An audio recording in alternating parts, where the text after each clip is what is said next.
அவன் கர்த்தருடைய பார்வைக்கு செம்மையானவைகளை செய்தான். அவன் மேடைகளை கட்டி சிலைகளை தகர்த்து விக்கிரத்தோப்புகளை வெட்டி மோசே பண்ணியிருந்த வெண்கல சர்பத்தை உடைத்து போட்டான். அந்நாட்கள் மட்டும் இஸ்ரவேல் புத்திரர் அதற்கு தூபம் காட்டி வந்தார்கள். அதற்கு நிகுஸ்தான் என்று பெயரிட்டான். ஹல்லேலூயா. வனாந்தரத்தில் பாம்புகள் கடித்த போது மோசே வெண்கலத்தில் ஒரு சர்பத்தை செய்து ஒரு கோலின் கீழ் வைத்தான். தூக்கி காமிச்ச போது ஜனங்கள் விடுதலையாக்கப்பட்டார்கள். இப்போது இவ்வளவு காலம் அதை ஜனங்கள் தூபம் காட்டி வருகிற விக்கிராராதனையாக மாறி போயிடுச்சு. அதை அவன் உடைத்து போட்டான் என்று வாசிக்கிறோம்.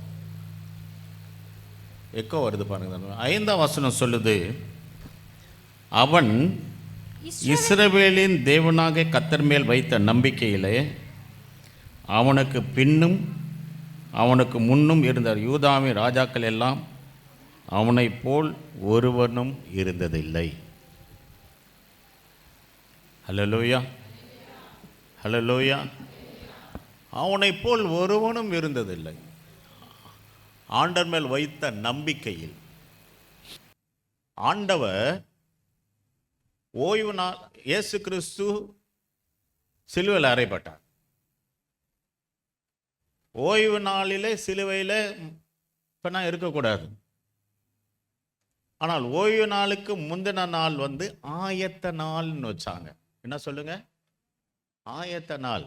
எதுக்கு ஆயத்த நாள்? ஓய்வு நாள் ஆராதனை கை கொள்வதற்கு ஆயத்த நாள் ஒரு நாள் வச்சா. அது ஆயத்த நாளாய் இருந்தபடியால். ஆனா இந்த ஆயத்த நாள் எதுக்கு வச்சாங்கன்னா, அவங்க தேவனை தொழுது கொள்வதற்கு வேவிக்க வேண்டியதை வேவிக்கணும், அவிக்க வேண்டியதை அவிக்கணும், சுட வேண்டியதை சுட்டு, ஞாயிற்றுக்கிழமைக்கு வேண்டிய ஆகாரத்தை ஆயத்த நாளிலே எல்லாம் ரெடி பண்ணி வச்சிடணும். ஓய்வு நாளில் ஒரு வேலையும் செய்யாதபடி அவங்க அதுக்கு முந்தின நாள் செஞ்சு வச்சதே சாப்பிட்டுடணும். அதுக்கு ஆயத்த நாள்னு இன்னைக்கும் யூதர்கள் அதை கை கொள்கிறார்கள். அப்போ ஆயத்த நாளில் என்ன பண்ண, மனசு ஆயத்தமாகணும். ஆராதனைக்கு ஜனங்கள் ஆயத்தமாகணும். எப்படி ஆயத்தமாகணும்? உங்க பாணியில சொல்றேன். ஓய்வு நாள் ஆராதனைக்கு முந்தின நாளிலே துணியெல்லாம் நல்லா அயன் பண்ணி வச்சிடணும். போகிறதுக்கு வேண்டிய எல்லா ஏற்பாடுகளும் செஞ்சுக்கணும். கரெக்டான நேரத்துக்கு கிளம்பணும். சரியான நேரத்துக்கு சர்ச்சுக்கு போகணும். எத்தனை மணி சர்ச்சை விட்டாலும் பரவாயில்லன்னு வரணும். அதுக்கு தான் ஆயத்த நாள்னு ஒன்று வச்சார் ஆண்டவர். நம்ம ஆயத்தப்படுகிறோமா? ஆயத்த நாள் ஓய்வு நாள் ஆராதனைக்கு சொல்லுங்க, ஆயத்தப்படுறோமா? எனக்கும் சீசருக்கும் ஒன்னஸ் உண்டு. எப்போ தெரியுமா? நான் என்ன மெசேஜ் எடுக்குன்னு அவர் கரெக்டாக சொல்லுவார். ஆண்டவர் இந்த வசனத்தோடு என்னோட பேசினார் பாஸ்டர்னுவார். ஏன்னா ஆண்டவர் இந்த நாளில் என்னோட பேச வேண்டும் என்று அவர் ஜெபிக்கிறதுனால என்ன பேச போறன்றது அவருக்கு வெளிப்படுத்துறாரு. எனக்கு சொன்னவர் அவருக்கும் சொல்லிக்கிருக்கார். அவர் சொல்ல, இந்த வசனத்தோட ஆண்டவர் என்னோட இடைப்பட்டார். அப்படின்னா என்ன அர்த்தம்? நாளைக்கு ஆண்டவர் என்னோட கூட பேசணும்னு அவங்க ஆயத்தப்படுறாங்க. ஆண்டவர் என்னோட பேச வேண்டும் என்று சொல்லி தேவ சமூகத்தில் அவர்கள் நிற்கிறார்கள். ஆகவே ஆண்டவர் என்னோட பேசணும் ஆண்டவரே அப்படி ஒரு எண்ணத்தோட எத்தனை பேர் முதல் நாளே நீங்கள் ஆயத்தமாகிறீர்கள்? சொல்லுங்க.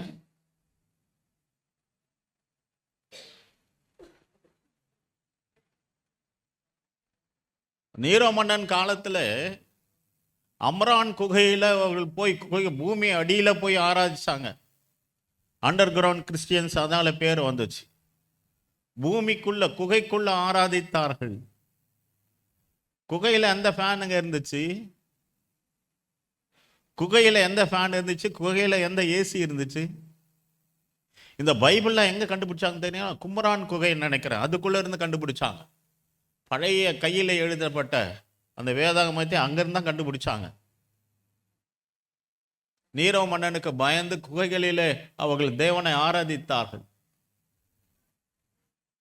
அவர்கள் மனம் ஆண்டவர் மேல் மட்டுமே இருந்தது ஒழிய எனக்கு காத்து வரல. அவங்களுக்கு நேராக இருக்கிற ஃபேனை ஒரு பக்கமாக திருப்பி எனக்கு காத்து வரும். ரொம்ப புழுக்கமா இருக்குது, என்னப்பா இது, மெசேஜ் கேட்கறத விட புழுக்கத்தில் இருக்கிறோமே இல்ல. அந்த காலத்துல எந்த ஃபேன் இருந்தது, எந்த லைட் இருந்தது?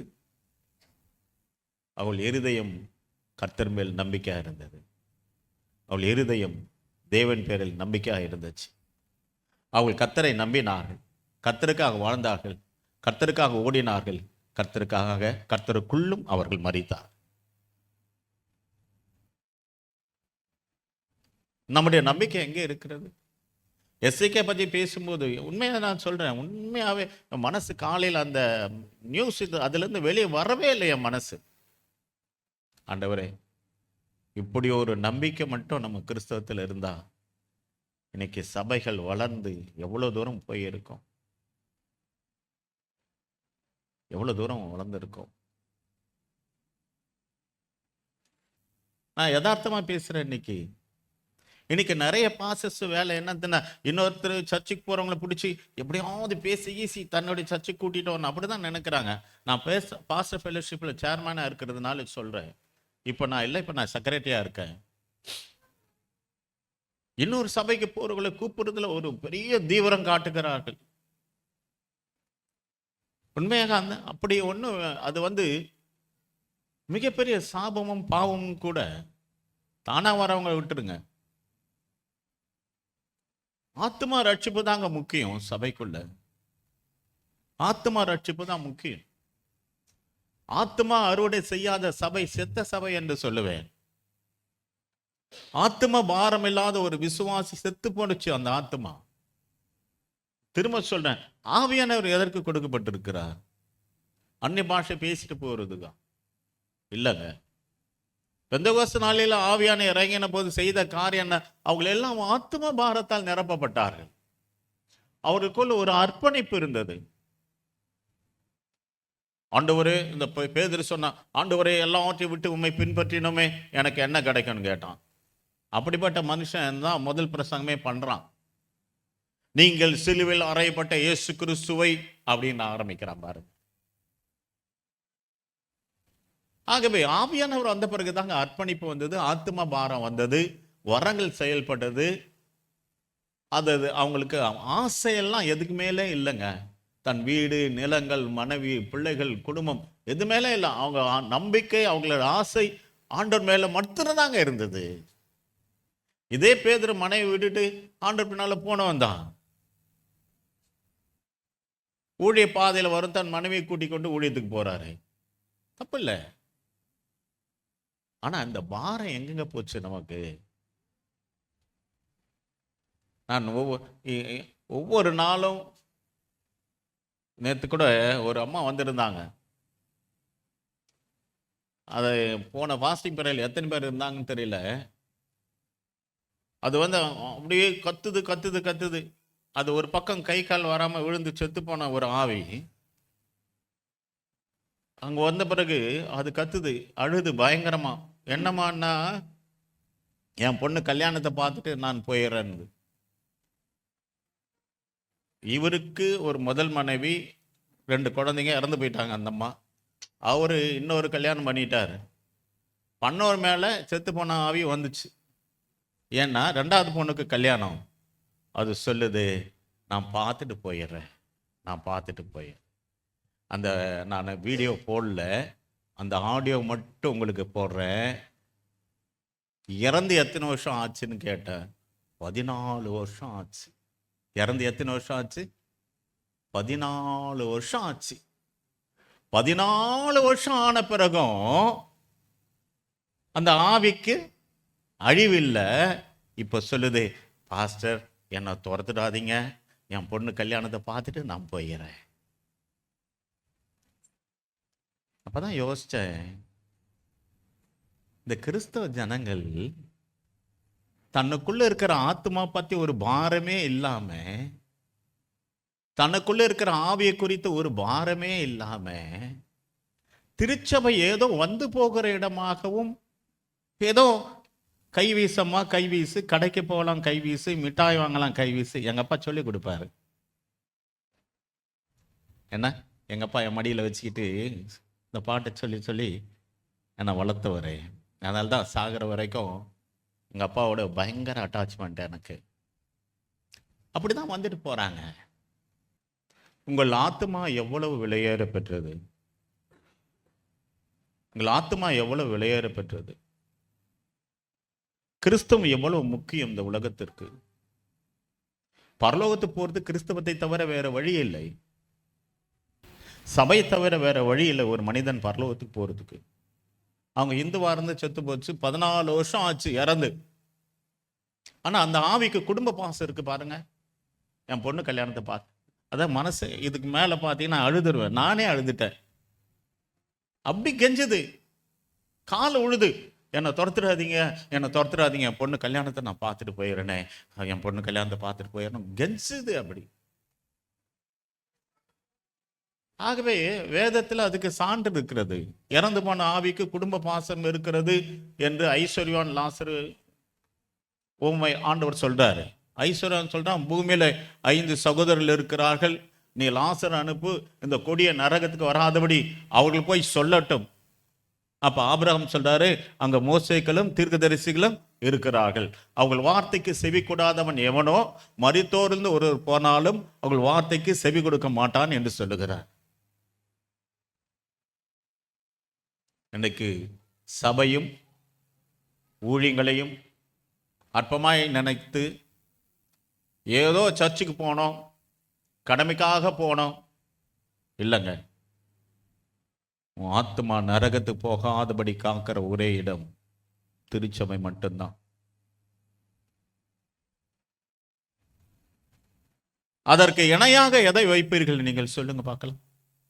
திருச்சபைக்கு இணையாக, உன் ஆத்மாவுக்கு இணையாக நீ எதை வைப்பாய்? உன் ஆத்மாவுக்கு இணையாக எதை வைக்க முடியும்?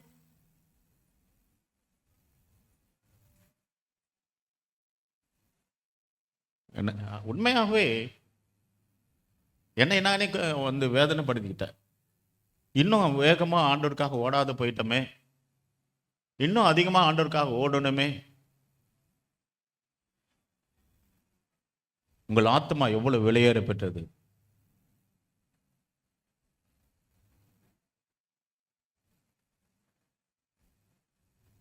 இந்த ஆத்மா எங்க போகும்? நரகத்துக்கு போகும். பாருங்க, செத்த பிறகு கூட 14 வருஷம் வெயிட் பண்ணுது. ஏன்னா அது இன்னும் இலைப்பாறுதல் போகாத ஆவி. 14 வருஷம்.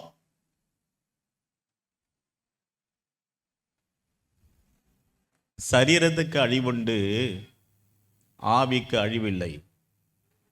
சரீரத்துக்கு அழிவுண்டு, ஆவிக்கு அழிவில்லை. இந்த ஆவி தேவன் தந்தது. என் அன்பு தேவ பிள்ளைகளே, இன்று திருச்சபை வருவதை ஒரு நாளும் உதாசீனப்படுத்தாதீர்கள். ஓய்வு நாள் ஆராதனை மிகவும் கை கொள்ள வேண்டிய ஒரு காரியம். பாஸ்டிங் பிரேயர் வைக்கிறோம். வீட்டில் எத்தனை பேர் சும்மா இருக்கிறீங்க? வந்து அழுது புலம்ப வேணாமா? அழிந்து போகிற ஆத்துமாக்களுக்காக, நரகத்து போகிற ஆத்துமாக்களுக்காக வந்து அழுது புலம்பி கண்ணீர் வடிக்க வேண்டியதல்லவா? அன்றைக்கு அப்படி இல்லையே. பாஸ்டிங் பிரேயர்ல பார்க்கிற எத்தனை பேர் ஜெபிக்கிறாங்க? இருதயத்தின் ஆழத்திலிருந்து ஜெபிக்கிறார்களா, உதட்டிலிருந்து ஜெபிக்கிறார்கள்?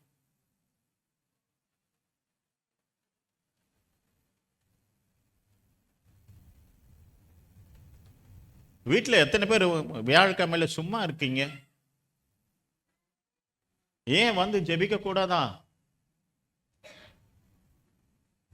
ஏதோ வெள்ளி சனி வியாழக்கிழமை ஃபாஸ்டிங் பிரேயருக்கு, வெள்ளி சனி 2 நாள் ஃபாஸ்டிங் பிரேயர். எந்த சபை உபவாசித்து உண்மையாய் ஜெபிக்கிறதோ அங்கே கர்த்தர் அசைவாடுவா, அந்த சபை வளரும். இன்றைக்கு இந்த இடத்துல நிற்கிறோம், இவ்வளவு பேர் சர்ச்சு கட்டணும்னா எதனால? உபவாசத்திலும் ஜெபத்திலும் தாங்க இங்க வளர்ந்தோம் நம்ம. என்னுடைய சபை மக்கள் தோள் கொடுத்தார்கள். என்னுடைய சபை மக்கள் நான் சொல்ற வார்த்தைக்கு அப்படியே கீழ்ப்படிந்தார்கள். ஒரு நாளும் அவர்கள் முறுமுறுக்கவில்லை, எதிராக பேசவில்லை. அப்படி தோள் கொடுத்தார்கள், அப்படி மனதுருக ஜெபித்தார்கள், ஆத்ம பாரத்தோட ஜெபித்தார்கள். அதனுடைய விளைவு தான் இந்த திருச்சபை. கண்டிப்பாக சபையில் 2 பேர் தேவை. நல்லா ஜெபிக்கிறவர்கள் தேவை, நன்றாக கொடுக்கிறவர்கள் தேவை. நன்றாக ஜெபிக்கிறவர்கள் தேவை, கர்த்தருக்காக நன்றாக கொடுக்கிறவர்கள் தேவை. கண்டிப்பா அது 2 இருக்கும். டிஜிஎஸ் தினகரன் சொல்லுவாரு, ஒரு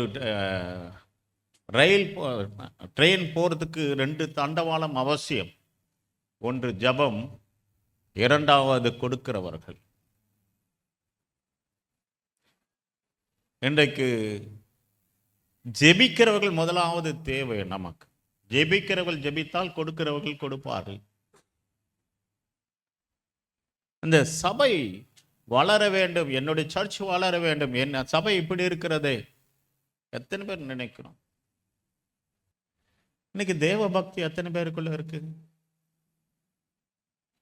சபையை குறித்த பக்தி வைராக்கியம் என்னை பட்சித்தது என்று இயேசுவானவர் சொன்னார். இன்னைக்கு சபை குறித்த பக்தி வைராக்கியம் எத்தனை பேருக்கு இருக்கு? ஒரு அடிப்படையான விஷயம் கூட இன்னைக்கு சபையில இல்லையே. நான் பார்க்கிறேன், அதாவது காணிக்க முடிகிற நேரத்தில் கூட வராங்க சர்ச்சுக்கு. பாஸ்டர் காணிக்க முடிகிற நேரத்தில் வந்தா திட்டுவாரு, அதனால நான் சர்ச்சுக்கே போகல, அடுத்த வாரம் போய்க்கலாம்னு சொல்லிடாத. ஏன் 9 மணி ஆராதனை 8:30 வந்து முழங்கால் படியிடக்கூடாது? 8:45 வந்து முழங்கால் படியிடக்கூடாது?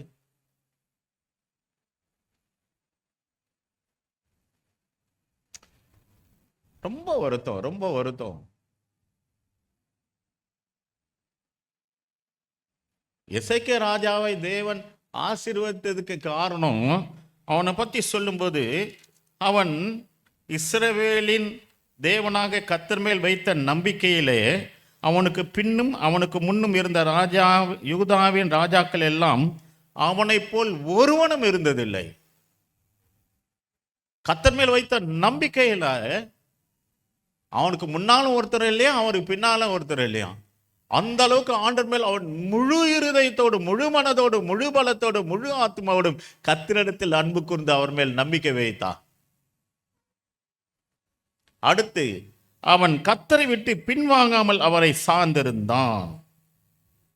அவன் கர்த்தரை விட்டு பின்வாங்காமல், வசனம் வாசிக்கிறோம் 6ஆம் வசனம், அவன் கர்த்தரை விட்டு பின்வாங்காமல் அவன் கர்த்தரை சார்ந்திருந்தான். முதல் வசனம் என்ன சொல்லுது? 5ஆம் வசனம், அவன் கர்த்தரை மேல் வைத்த நம்பிக்கையிலே அவனுக்கு பின்னும் அவனுக்கு முன்னும் இருந்த யூத ராஜாக்கள் ஒருவனும் அவனை போல இருந்ததில்லை. எதுல? நம்பிக்கையில் ஆண்டவர் மேல வைத்து. அடுத்த வசனம் சொல்லுது, அவன் கர்த்தரை விட்டு பின்வாங்காமல் அவரை சார்ந்திருந்து அவருடைய வசனத்தை கை கொண்டான். அவரை விட்டு பின்வாங்காமல். திரும்ப சொல்றேன், சபையார் சொல்றேன், உனக்கு 1 கோடி ரூபாய் எனக்கு கொடுக்குறேன்னா கூட நீயே வச்சுக்கடா, நான் என் ஆலயத்துக்கு போவேன்னு சொன்னான் தெரியுமா? அவன் தாங்க உண்மையான கிறிஸ்தவன். மரணமே ஆனாலும் என் மரணம் ஓய்வு நாள் தேவனுடைய சமூகத்தில் நடக்கட்டும். ஓய்வு நாள் உண்மையா சொல்றேன், நான் ரட்சிக்கப்பட்ட நாளிலிருந்து ஒரு சண்டே கூட நான் மிஸ் பண்ணது கிடையாது, ஒரு ஞாயிற்றுக்கிழமை கூட நான் மிஸ் பண்ணது கிடையாது. எங்க இருந்தாலும் என்னோட சபைக்கு வந்து விடுவேன், எங்க இருந்தாலும் என்னோட சபைக்கு போயிடுவேன். என்னோட ஆபீசர்ஸ் என்ன எதிர்த்து நின்னாலும் சரி, சர்ச்சுக்கு வராம இருந்ததே கிடையாது. ஓய்வு நாள் என்பது மிக மிக மிக தேவனுடைய கட்டளை. ஆகவே எசேக்கியா ராஜா கர்த்தர் மேல் நம்பிக்கை வைத்தான். அவன் கர்த்தரை விட்டு பின்வாங்காமல் அவரையே சார்ந்திருந்தான். ஹல்லேலூயா. ஆகவே 18ஆம் அதிகாரம் 7ஆம் வசனத்தை வாசிக்கும் போது, வாசிங்க. ஆகையால் கர்த்தர் அவனோடு இருந்தார். இருங்க. ஆகையால் கர்த்தர் அவனோடு இருந்தார்.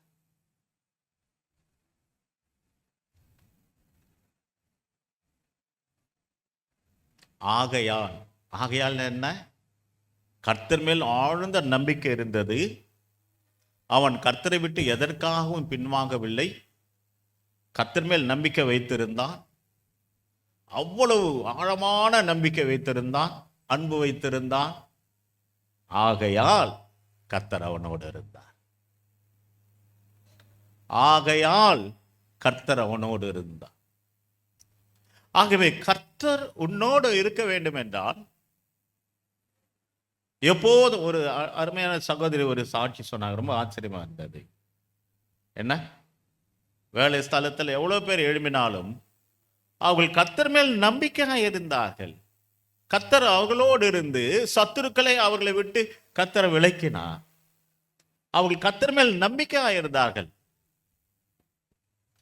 இங்க சொல்லுங்க பாருங்களேன், 18ஆம் அதிகாரம் 7ஆம் வசனம், கர்த்தர் அவனோடு இருந்தார், அவன் போகிற இடம் எங்கும் அவனுக்கு அனுகூலமாயிற்று.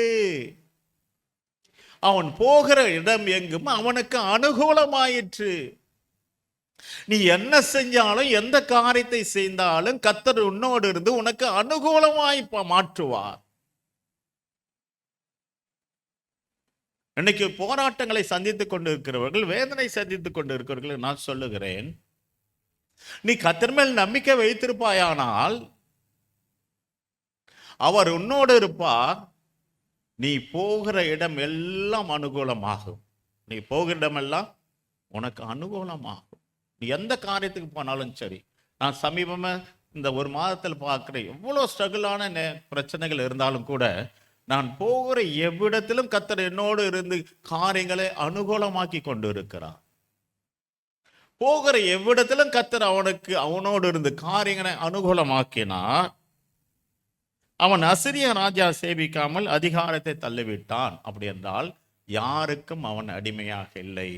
கர்த்தர் அவன் கொம்பை தேவன் உயர்த்தினார். ஹல்லேலூயா.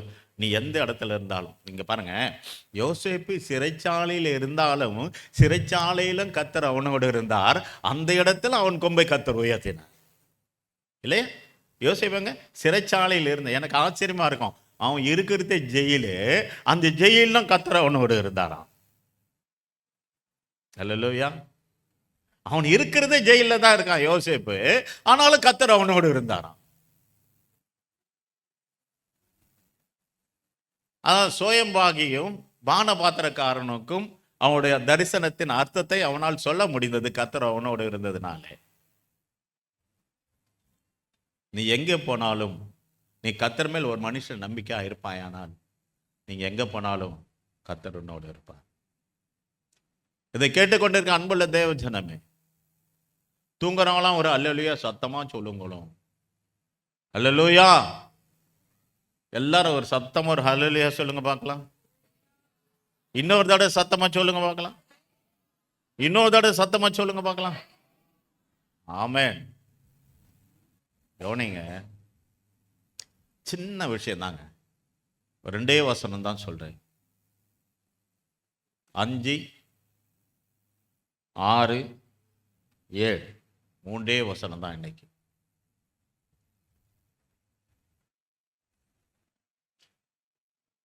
எசேக்கியா கர்த்தர் மேல் மிகுந்த நம்பிக்கையா இருந்தார். இதுக்கு முன்னும் இதுக்கு பின்னும் யாருமே இல்லை, அவ்வளவு நம்பிக்கை வச்சான். இன்றைக்கு வந்திருக்கிற நீங்கள் ஆண்டவர் மேல் எந்த அளவுக்கு நம்பிக்கை உள்ளவர்களாக இருக்கிறீர்கள்? எல்லா காரியத்திலும் கர்த்தரையே நம்பிக்கையா வைத்திருக்கிறீர்களா? எப்போதும் கர்த்தர் மேல் ஒரு அன்பும் நம்பிக்கை உனக்கு இருக்கிறதா? பிரச்சனைகள் வரும்போது கர்த்தரை விட்டு பின்வாங்கி போகிறீர்களா? பிரச்சனை பார்த்து பிரச்சனைக்கு பின்னாலைக்கு போயிருக்கீங்களா? அங்க வேதம் சொல்லுது, அவன் கர்த்தரை விட்டு பின்வாங்காமல் அவரை சார்ந்திருந்து வசனத்தை அவன் கை கொள்கிறான். இதனால தான் கர்த்தர் அவனோடு இருந்தா அவன் போகிறதெல்லாம் அனுகூலமாயிற்று. இந்த 3 வசனங்களை விசுவாச பெருமக்களாக நீங்கள் கெட்டிமாய் பிடித்து கொள்ளுங்கள். நீ எங்க இருந்தாலும் உன்னை ராஜாவாகத்தான் வைப்பார். இங்க ஒரு தம்பி சின்ன வயசுல என் கூட வளர்ந்த தம்பி ஒரு டிரைவரா இருக்கிறாரு. அவர் சொல்லுவார், நான் எங்க போனாலும் ஆண்டவர் என்னை உயர்த்துவார், எங்க போனாலும் ராஜாவா தான் வச்சிருப்பார். அந்த தம்பி பேர் சொல்ல விரும்பல. அந்த தம்பி சொல்லுவாங்க, ஆண்டவர் என்ன ராஜாவா தான் வச்சிருக்கிறார், எல்லார் கண்களை தய கிடைக்கும்படி வைத்திருக்கிறார்.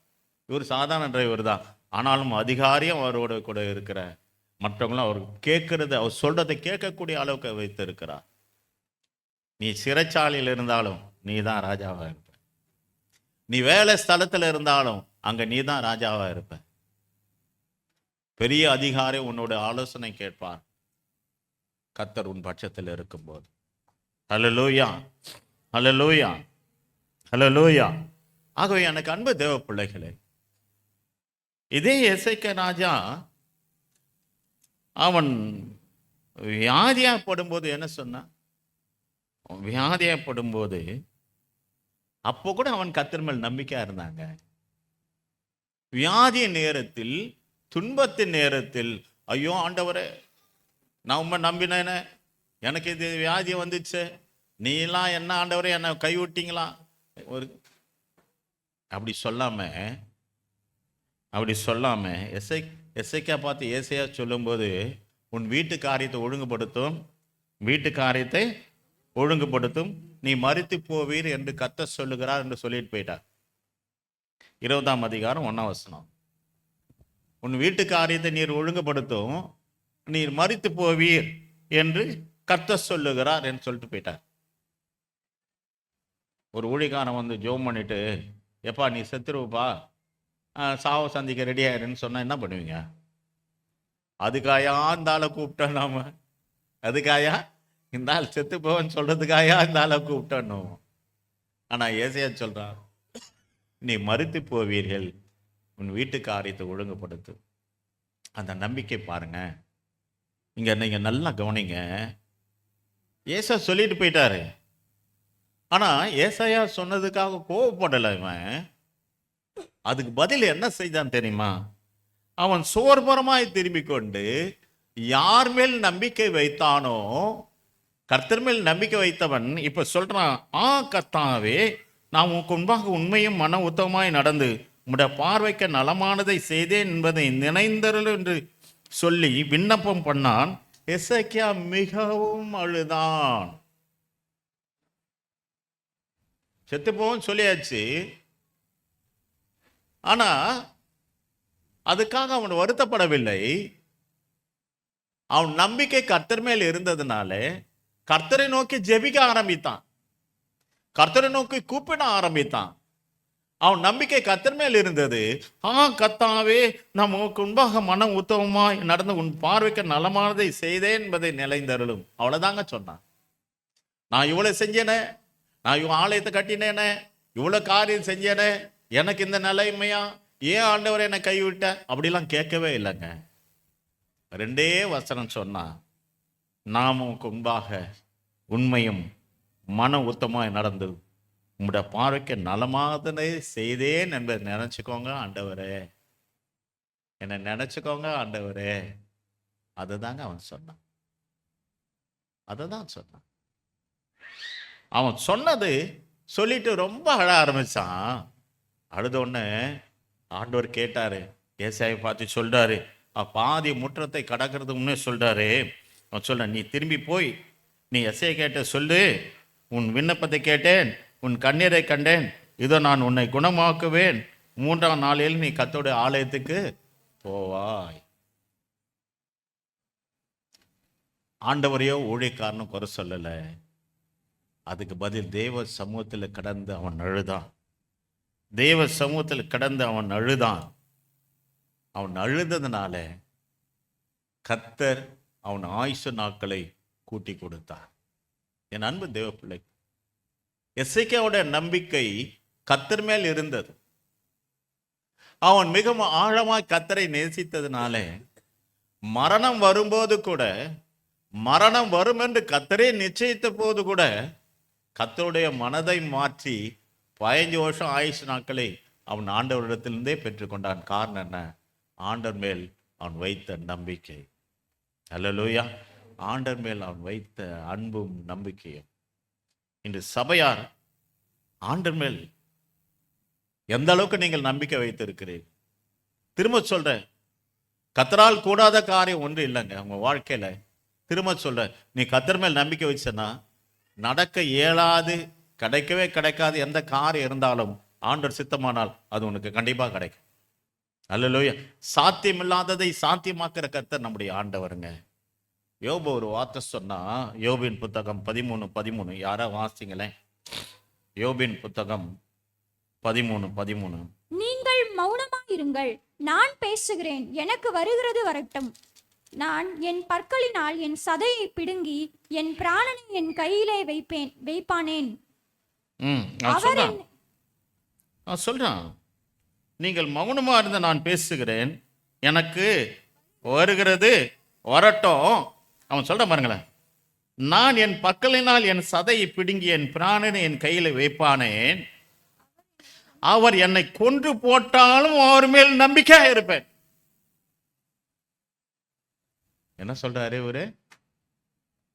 அவர் என்னை கொன்று போட்டாலும் அவர் மேல் நம்பிக்கையா இருப்பேன். இப்ப என்ன செய்யறாரு? நான் என் பற்களினால் என் சதையை பிடுங்கி என் பிராணனை என் கையில வைப்பானேன். என்ன ஓட்டை எடுத்து சொரண்டின்னு இருக்கிறாரு, ஓட்டை எடுத்து சொரண்டின்னு இருக்கிறாரு. இந்த சுரண்டிட்டு இருக்கிற நேரம் ஐஸ்வர்யம் இழந்து போனான், பிள்ளைகளை இழந்து போனான், ஆடு மாடுகளை இழந்து போனான், கழுதைகளை இழந்து போனான், ஒட்டகங்களை இழந்து போனான். சொந்த மனைவி சொல்கிற தேவனை தூஷித்து ஜீவனை விடும், இன்னும் உத்தமத்தில் நிற்கிறீரோ என்று சொல்லி எல்லாரும் கிண்டல் பண்ற போது கூட அவன் சொன்ன வார்த்தை என்ன தெரியுமா? அவர் என்னை கொன்று போட்டாலும் அவர் மேல் நான் நம்பிக்கையாயிருப்பேன். என் வாழ்க்கையில எது கிடைச்சாலும் கிடைக்காட்டாலும் பரவாயில்ல, நான் அவர் மேல் நம்பிக்கையா இருப்பேன். இதுக்கு மேல யார் சொல்ல முடியுங்க? என்னை கொன்று போட்டாலும், அவர் என்னை கொன்று போட்டாலும் அவர் மேல் நம்பிக்கையா இருப்பேன் ஐயா.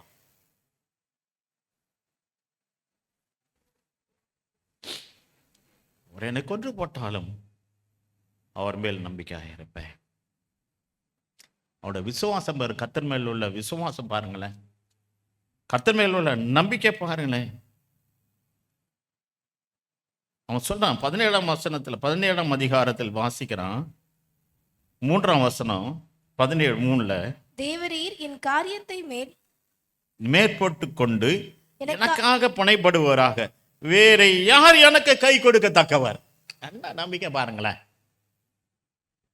தேவரீர் என் காரியத்தை மேல் போட்டு கொண்டு எனக்காக புனைப்படுவாராக வேறு யார் எனக்கு கை கொடுக்கத்தக்கவர்? என் வாழ்க்கையில யார் எனக்கு கை கொடுக்க முடியும்? எனக்காக அவர் இருக்கிறார் ஐயா, எனக்காக கர்த்தர் இருக்கிறார், என் தேவன் என்னோடு இருக்கிறார். எனக்கு கை கொடுக்க தக்கவர் அவரை தவிர வேறு யாரும் இல்லை என் வாழ்க்கையில. யார் எனக்கு கை கொடுப்பார்? இந்த சோதனையில, இந்த வேதனையில யார் எனக்கு கை கொடுப்பார்? இந்த வியாதியில யார் எனக்கு கை கொடுப்பார்? இந்த கடன் பிரச்சனை யார் எனக்கு கை கொடுப்பார்? எனக்கு வர தூஷணையில எனக்கு விரோதமாய் நிற்கிற ஜனங்கள் மத்தியில யார் எனக்கு கை கொடுப்பார்? அல்லேலூயா சொல்ற. வேறு யாருக்கு, வேறு யார் எனக்கு கை கொடுக்க தக்கவர்? அவர் தாங்க எனக்கு கை கொடுப்பார். என் துன்பத்தின் மத்தியில, என் வேதனை மத்தியில யார் எனக்கு கை கொடுப்பார்? அவர் மாத்திரம்தான், அவர் மட்டுமே, அவர் மட்டுமே. என் அன்பு தேவ பிள்ளைய, உன் வாழ்க்கையில கை கொடுக்க தக்கவர் கர்த்தர் மட்டும்தான். நீ மனுஷன்லாம் தேடி போகிறோம், மனுஷனை தேடி போகிறோம், அவர்கள் எனக்கு உதவி செய்வார்கள், அவர்களுக்கு உதவி செய்வார்கள், இப்படிதான் நம்ம ஓடிட்டு இருக்கிறோம். ஆனா உண்மையாகவே ஆண்டவர் மனிதன் மூலமா தான் செய்வாரு, ஆனா செய்ய வைக்கிறது கர்த்தர். ஆமென் என்று சொல்லுங்களேன். உனக்கு அனுகூலமாய் கை கொடுக்க தக்கவர் கர்த்தராக இயேசு கிறிஸ்து மாத்திரமே என்று நீங்கள் புரிந்து கொள்ளுங்கள். அவன் நம்பிக்கை கர்த்தர் மேல் இருந்தது. யாருக்குமே கிடைக்காத ஒரு பாக்கியம், ஒரு தீர்க்க தரிசனத்தை அந்த யோபு பக்தன் சொன்னான். 19ஆம் அதிகாரம் 25 27 வரைக்கும் வாசிக்கும் போது கண்ணீர் வந்துருங்க. உடம்பெல்லாம் புண்ணா இருக்குது, சீழ் வடியுது, ரத்தம் வடியுது. அவன் சொல்றான், என் மீட்பர் உயிரோடு இருக்கிறார், என் மீட்பர் உயிரோடு இருக்கிறார். என்ன நம்பிக்கை பாருங்களேன். நிலைமை சாதகம் கிடையாது, அவனுக்கு சாதகமான நிலைமை இல்லை. எல்லாவற்றையும் இழந்து விட்டான், ஒண்ணுமே கிடையாது. உடம்புல சீழ் பிடிச்சு அழுகி போய் கிடக்கு, தோல்லாம் இத்து விழுது. அப்ப சொல்றான், என் மீட்பர் உயிரோடு இருக்கிறார், அவர் கடைசி நாளிலே பூமி மேல் நிற்பார் என்று நான் அறிந்திருக்கிறேன். இந்த தோல் முதலானவை அழுகி போன பின்பு, என் தோல்லாம் அழுகி போச்சுங்க, என் தோல் முதலானவை அழுகி போன பின்பு என் மாம்சத்திலிருந்து தேவனை பார்ப்பேன். அப்ப தோல் அழுகி வித்து வந்துச்சுன்னா பின்னால என்ன அங்க இருக்கும்? மாம்சம் இருக்கும். இந்த மாம்சத்தை இந்த தோல் மூடி இருக்கிறது. இந்த தோல் முதலாவை அழுகி இத்து விழுந்துச்சுன்னா பின்னால என்ன இருக்கும்? என் மாம்சம் இருக்கும். அதனால அந்த மாம்சத்திலேயே இருந்து என் தேவனை பார்ப்பேன், அவரை நானே பார்ப்பேன், அந்நிய கண்கள் அல்ல, என் கண்களே அவரை காணும். இந்த வாஞ்சியால் என் உள்ளிருந்தீங்கள் எனக்குள் சோர்ந்து போகிறது. இந்த வாஞ்சியால் என் உள்ளிருந்தீங்கள் எனக்குள் சோர்ந்து போகிறது. கண்ணீர் வந்துருங்க. பாருங்க, எல்லாமே இழந்தாச்சு, தோலும் அழுகிடுச்சு. அவன் சொன்ன, என் கடைசி நாளில் என் மீட்பர் உயிரோடு இருக்கு. அந்த ஒரு வார்த்தை போதுங்க, என் மீட்பர் உயிரோடு இருக்கு. இந்த ஒரு வார்த்தைக்காக தான் ஆண்டவர் யோபு ரெட்டத்தினை ஆசீர்வதிச்சாருங்க. யோபு ரெட்டத்தினை ஆசீர்வதிச்சு காரணம், என் மீட்பர் உயிரோடு இருக்கிறான்னு சொன்னா தெரியுமா? என் மீட்பர் உயிரோடு இருக்கிறார். இந்த தோல் முதலான அழுகி போன பின்பு என் கண்களே அவரை காணும். அந்நிய கண்கள் அல்ல, என் கண்களே அவரை காணும்.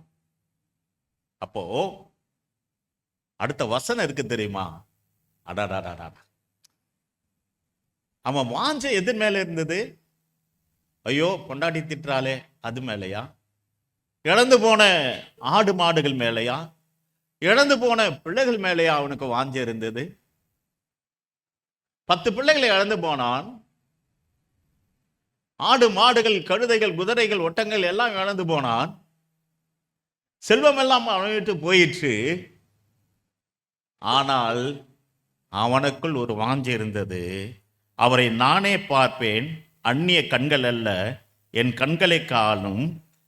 இந்த வாஞ்சையால் என் உள்ளிருந்தீங்கள் எனக்குள் சோர்ந்து போகிறது. இந்த வாஞ்சையால் என்ன வாஞ்சை அவனுக்கு? என் கண்களே என் தேவனை பார்க்கும். அதுதான் அவனுடைய வாஞ்சையா இருந்தது. என் கண்களே அவரை பார்க்கும், என் தேவனை நானே பார்ப்பேன், அந்நிய கண்கள் அல்ல, என் கண்களே அவரை பார்க்கும். இந்த வாஞ்சையால் என் உள்ளிருந்துகள் எனக்குள் சோர்ந்து போகிறது. எப்போது என் கர்த்தரை பார்ப்பேன்? எப்போது என் தேவனை பார்ப்பேன்? எப்போது கடைசி நாளில் பூமியில் மேல் வந்து நிற்பார்? நான் அவரை பார்க்க வேண்டும். என் கண்கள் அவரை நோக்கி கொண்டிருக்கிறது. அவரை நானே பார்ப்பேன், அந்நிய கண்கள் அல்ல, என் கண்களை காணும். எப்போது வருவீர் ஆண்டவரே? அந்த ஏக்கத்தால் இருதயம் சோர்ந்து போய் ஆண்டவரை நோக்கி பார்த்து கொண்டு இருக்கிறார். இன்றைக்கு விசுவாச பிள்ளைகளே, உங்கள் இருதயம் எதை வாஞ்சிக்கிறது? உங்கள் இருதயம் யாரை நோக்கி வாஞ்சித்துக் கொண்டு இருக்கிறது? ஆண்டவர் கடைசி நாளில் பூமியின் மேல் நிற்பார், நான் அவரை பார்க்க முடியுமா? நான் அவரை பார்க்க வேண்டும், அந்நிய கண்கள் அல்ல, என் கண்களை ஆண்டவர் வருகை காண வேண்டும் என்று இருக்கிறதா? அவருடைய வருகைக்கு நீங்கள் ஆயத்தமாய் இருக்கிறீர்களா? இன்று ஆண்டவர் வருவாரானால் அந்நிய கண்கள் அல்ல, என் கண்களை அவரை காணும் என்று உங்களால் சொல்ல முடியுமா? எதன் மேல் உங்கள் இருதயம் வாஞ்சையாய் இருக்கிறது? யார் மேல் நீங்கள் வாஞ்சையாய் இருக்கிறீர்கள்? யோபு சொன்னான், பழைய ஏற்பாடு இயேசுவை அறியாத காலங்களில் அவன் சொன்னான், என் மீட்பர் உயிரோடு இருக்கிறார், அவர் கடைசி நாளில் பூமி மேல் நிற்பார். இன்றைக்கும் அதே தீர்க்க தரிசனம் தான். எருசலேம் மலை இரண்டாக பிரியும். அங்கே ஆண்டவர் நிற்பா. ஆண்டவர் நிற்பா. அந்நிய கண்கள் அல்ல, என் கண்களை காண. எத்தனை பேருக்கு இந்த வாஞ்சை இருக்கு? எக்கால சத்தம் தொனிக்கும், ஆண்டவர் வருவார், மரித்தவர்கள் அழிவில்லாதவர்கள் எழுந்திருப்பார்கள். உயிரோடு இருக்கிற நாம் என் கண்களை அவரை காணும் என்ற வாஞ்சி எத்தனை பேருக்கு இருக்கு? 14 வருஷம் செத்து அழிவில்லை ஆவிக்கு, உன்னுடைய ஆவிக்கு அழிவில்லை. ஆனால் நீ கர்த்தருடைய பிள்ளையாயிருப்பாயானால் மரித்து அடக்கம் பண்ணப்பட்டாலும் எக்கால சத்தத்தை கேட்பார் ஐயா. நீ எழுந்திருந்து அந்நிய கண்கள் அல்ல, உன் கண்களே கர்த்தரை காணும். உன் கண்களே கர்த்தரை காணும். இப்போது வருவாரானால் உன் கண்களே கர்த்தரை காணும். எதன் மேல் நம்பிக்கையாக இருக்கிறார்? எதன் மேல் நம்பிக்கை? அதி பாக்கனம தூரனா சகன தீரினி. எதன் மேல் நம்பிக்கையாக இருக்கிறார்? உன்னை விட்டு எது வேணாலும் இழந்து போகலாம். உன்னை விட்டு யார் வேணாலும் கடந்து போகலாம். எந்த ஐஸ்வர்யம் உன்னை விட்டு கடந்து போகலாம். உன்னை விட்டு போகாத நல்ல பங்கு ஆண்டவர் மட்டும்தாங்க. எசேக்கியா ராஜா கர்த்தர் மேல் நம்பிக்கை வைத்தான். அவரை விட்டு ஒரு நாளும் பின்வாங்கவில்லை. அதனால் கர்த்தர் அவனோடு இருந்தார். உன்னோடு கர்த்தர் இருக்க வேணும்னா அவரை விட்டு ஒரு நாளும் பின்வாங்காதே. கண்கள் மூடி ஜெபிப்போம்.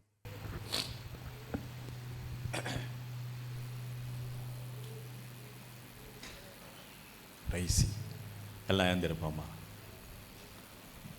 எனக்கு விட்டா நான் அழுதுறோம் போல இருக்கு. உண்மையாக என் இருதயம் கர்த்தரை நோக்கி ஏங்குகிறது. உங்கள் நம்பிக்கை யார் மேல் இருக்கிறது? என் மீட்பர் உயிரோடு இருக்கிறார். என் தோல் முதலாய் அழுகி போன பின்பும் நானே அவரை பார்ப்பேன்.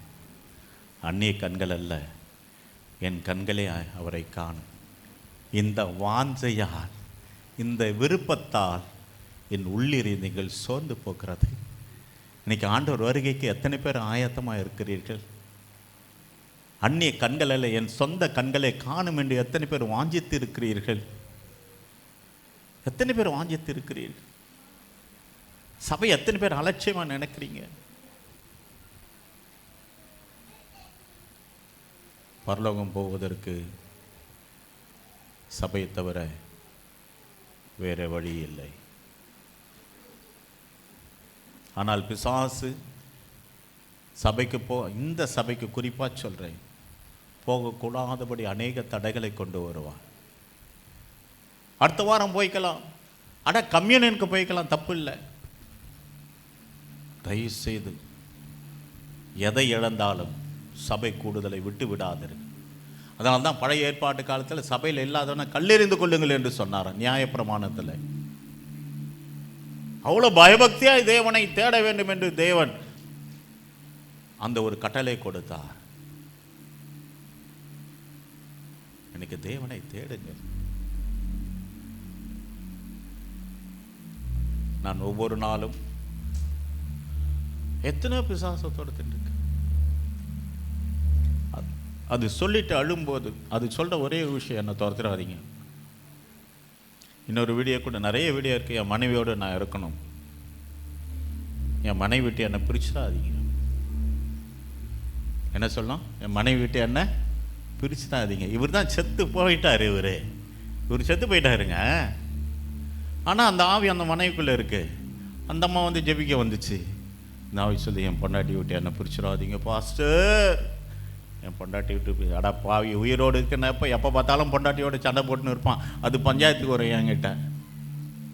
செத்து போன பிறகு என் பொண்டாட்டி விட்டு என்ன பிரிச்சிடாதீங்க பாஸ்டர். உண்மையாக சொல்கிறேன் சபையாரே, நீ எவ்வளோ பாக்கியசாலி தெரியுமா? உங்களுடைய பாக்கியம் உங்களுக்கு தெரியல, ஆண்டவர் வரும்போது தெரியும் நீ எவ்வளோ பெரிய பாக்கியசாலின்னு.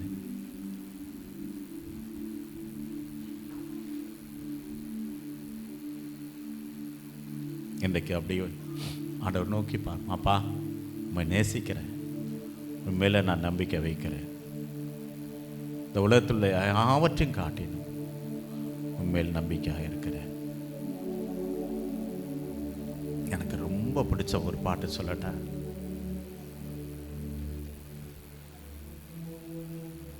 எனக்கு ரொம்ப பிடிச்சு என் நண்பர்களோடு நான் பாடும்போது,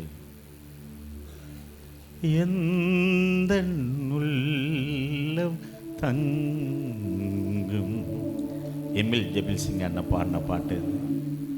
அவர் குரலை எத்தனை பேர் கேட்டிருக்கீங்க? எமில் ஜெபில் சிங் அண்ணோட செம்ம பேஸாக இருக்கும் அவர் வாய்ஸ். எல்லாரும் கண்களை மூடி என் உள்ளத்தில் வார, எந்த உள்ளம் தங்கும் இயேசு நாயகா, உந்தன் வீடாய் கொள்ளும் இயேசு நாயகா, இயேசு நாயகா, இயேசு நாயகா, உந்தன் வீடாய் கொள்ளும் இயேசு நாயகா. இந்த சரீரம் நீ தங்குற வீடுமா, நீங்களே தேவனுடைய ஆலயம் என்றும் தேவனுடைய ஆவி உங்களில் வாசமா இருக்கிறார் என்று நீங்கள் அறியாதே இருக்கிறீர்கள். ஒரு தேவன் எடுத்தால் தேவன் அவனை கெடுப்பா.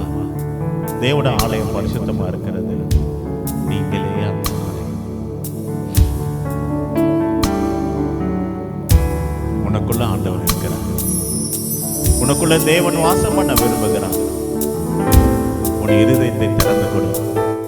அவர் மேல் நம்பிக்கையாயிரு அன்பு தேவ பிள்ளைகளே, அவர் மேல் நம்பிக்கையாயிரு. மாம்ச கிரியை இயேசு நாயகா,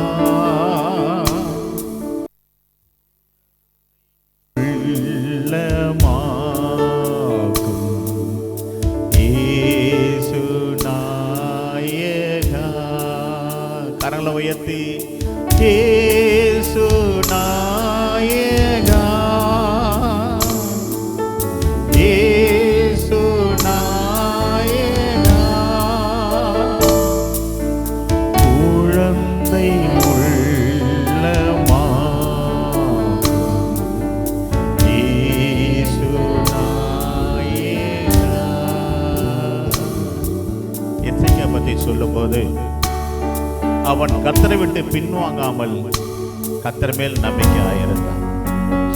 இனி கர்த்தரை விட்டு பின்வாங்காத. ஓய்வு நாள் ஆராதனைக்கு சரியான நேரத்துக்கு வரணும், கர்த்தரை தேடணும். ஐஸ்வர்யம் என்று இருக்கும், நாளைக்கு இல்லாமல் போகலாம். மனிதர்கள் இருப்பார்கள், நாளைக்கு இல்லாமல் போகலாம். ஆனால் ஒன்று மட்டும் நிரந்தரம், எப்போதும் கர்த்தரோடு இருப்பார். அவர் உன்னை விட்டு விலகுதும் இல்லை, உன்னை கைவிடுவதும் இல்லை. அவர் எப்போது உன்னோடு தான் இருப்பார். ஆகவே நம்பிக்கையில கர்த்தரை விட்டுறாது. சூழ்நிலை எதுவானாலும் கர்த்தரை விட்டு விடாது. எது நடந்தாலும் நடக்காவிட்டாலும் கர்த்தரை விட்டு விடாது.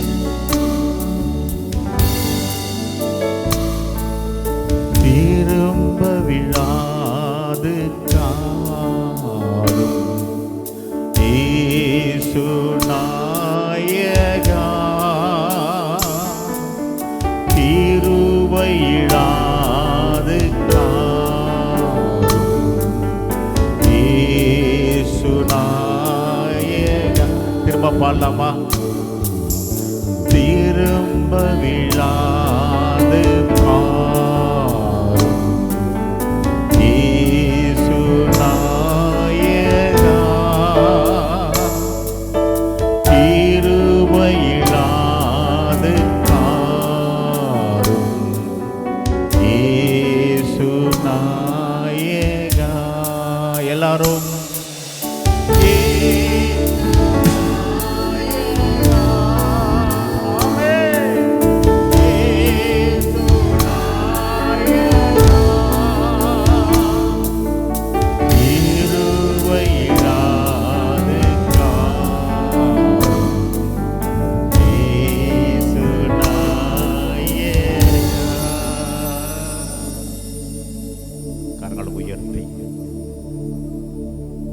என்னை உமக்கு தந்தே இயேசு நாயகா, இனி நாளல்ல நீரே இயேசு நாயகா. என்ன ஒரு விசை, என்னை உமக்கு தந்தே இயேசு நாயகா, இனி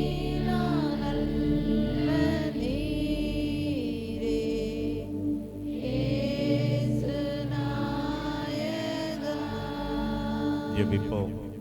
இனி நான் அல்ல ஆண்டவரே, எனக்குள்ள எப்போது நீர் இருக்கிறீரப்பா. என்னோடும் எனக்குள்ளும் நீர் இருந்து எங்களை நடத்தும். மகா இரக்கமும் கிருபை நிறைந்த பரலோக பிதாவே, உம்முடைய குமாரனாக இயேசுவின் நாமத்தில் உம்முடைய ஸ்தோத்திரிக்கிறேன். வந்திருக்கிற அன்பு பிள்ளைகளுக்காக ஸ்தோத்திரம்ப்பா.